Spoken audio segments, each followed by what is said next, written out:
बिहार में महाबोधि महाविहार को लेकर जो है बड़ी चर्चा चल रही है। बुद्ध भिक्षुओं का मांग है कि वो पूरे बुद्ध भिक्षु को दिया जाए। कैसे देखते हैं इस पर, आपकी पार्टी का क्या भूमिका रहेगी? नहीं, बिल्कुल मैं मानता हूँ इस बात को, और मुझे लगता है कि इस पर एक विस्तृत चर्चा होनी चाहिए और जितने भी स्टेक होल्डर्स इन्वॉल्व हैं हर किसी की राय सुनी जानी चाहिए, और अगर उनकी ऐसी मांग है तो जरूर उनकी इस मांग को पूरा किया जाना चाहिए। लेकिन क्या पार्टी की भूमिका आप बिहार के मंच में, मतलब बिहार के प्रचार के दौरान ये रहेगा आपके घोषणा पत्र में कि महाबोधि महाविहार जो है वो बहुत अभी? देखिए, मैं ये मानता हूँ राजनीतिक दलों को धार्मिक विषयों में हस्तक्षेप नहीं करना चाहिए, बट अगर एडमिनिस्ट्रेशन से जुड़ा हुआ विषय तो जरूर, अगर हमारे इंटरवेंशन से अगर उनकी समस्या का समाधान होता है जरूर, बट अदरवाइज मैं मानता हूँ राजनीतिक दलों को और राजनेताओं को धार्मिक विषयों में हस्तक्षेप नहीं करना चाहिए।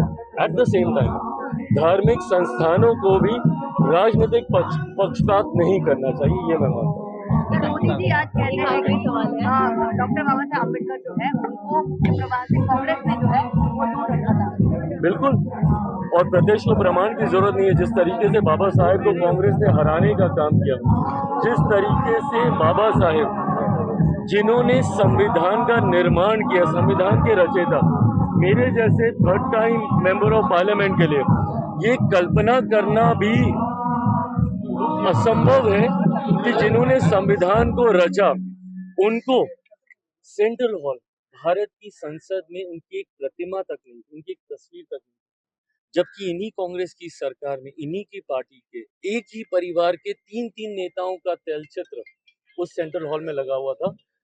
संविधान के रचयिता की एक तस्वीर नहीं थी। बाबा साहेब की पहली बार प्रतिमा 89 में लगी, जब मेरे नेता मेरे पिता आदरणीय रामविलास पासवान जी श्रम एवं कल्याण मंत्री थे वीपी सिंह जी की सरकार में, उस वक्त लगी। उस वक्त इनको भारत रत्न दिया गया, और आज 14 अप्रैल को हम लोग जब छुट्टी मनाते हैं उस वक्त इसकी घोषणा की। कांग्रेस ने सिर्फ तिरस्कार करने का काम किया। आज ये लोग जो किताब लहराते हैं संविधान को दिखाने वाली, उस संविधान के रचयिता तिरस्कार करने का कार्य कांग्रेस ने किया।